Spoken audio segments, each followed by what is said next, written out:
It's 6:30. Good morning, I'm Ian Crouch with Hunter News. Fire has caused extensive damage to a large shed at Maryland. Firefighters were called to a property in Whistler Parade early this morning where they found the shed engulfed in flames. A number of cars and other property were destroyed. Police are treating the fire as suspicious.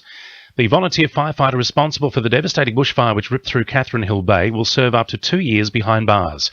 Alex Noble started 15 fires in 2012 and 2013 around southern Lake Macquarie and the Central Coast, with the aim of getting experience in putting them out. The 22-year-old from Rutherford will be up for parole in December next year. The Greens say Newcastle could take a leaf out of Melbourne's book when it comes to revitalising the CBD. Federal member for Melbourne, Adam Brandt, will outline some of the strategies used to breathe new life into the southern capital city when he speaks at the Reserve Wine Bar this afternoon.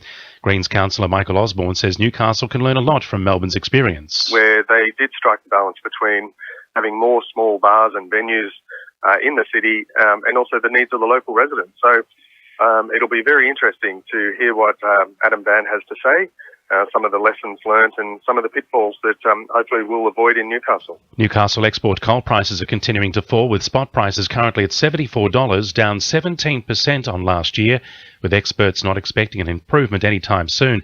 It follows uncertainty in China, where new restrictions were introduced last month, banning low-quality imported coal.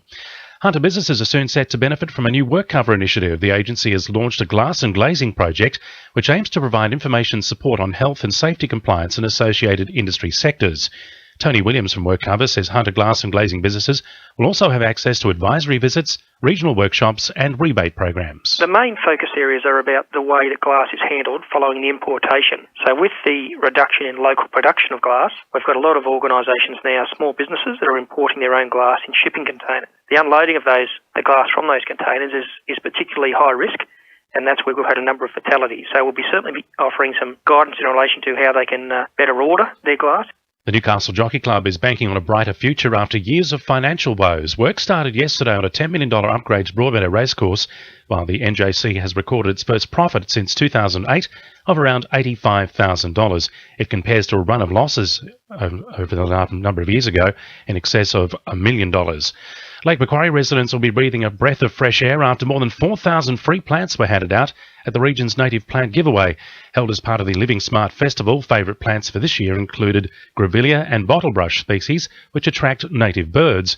Council's acting manager of sustainability, Hugh Cross, says native animals become dependent on suburban backyards to survive when their original habitat is damaged or lost. It's very lovely to have these small honey eaters and other birds around the garden, and the way we can do that is provide the habitat. So that's the key thing, is providing the trees and bushes that those birds like. Now with sport, Madeline Seville.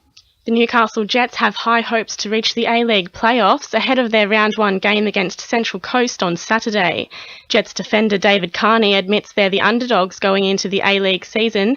He says teams like Melbourne Victory and Sydney FC will be under more pressure than Newcastle. You know, anyone can beat anyone in this league, so it's just making sure you got it fully prepared and the coach has it fully prepared, and that's what it comes down to. Charlestown wicketkeeper Callum Jackson is set to make a return to the club in the round 4 game against Cardiff Boolaroo. The 20-year-old has been given the all-clear following surgery on a broken finger.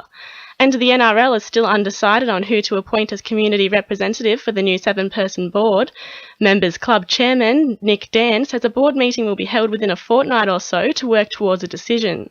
That's sport. I'm Madeline Seville. To NURFM News Time 26 to 7.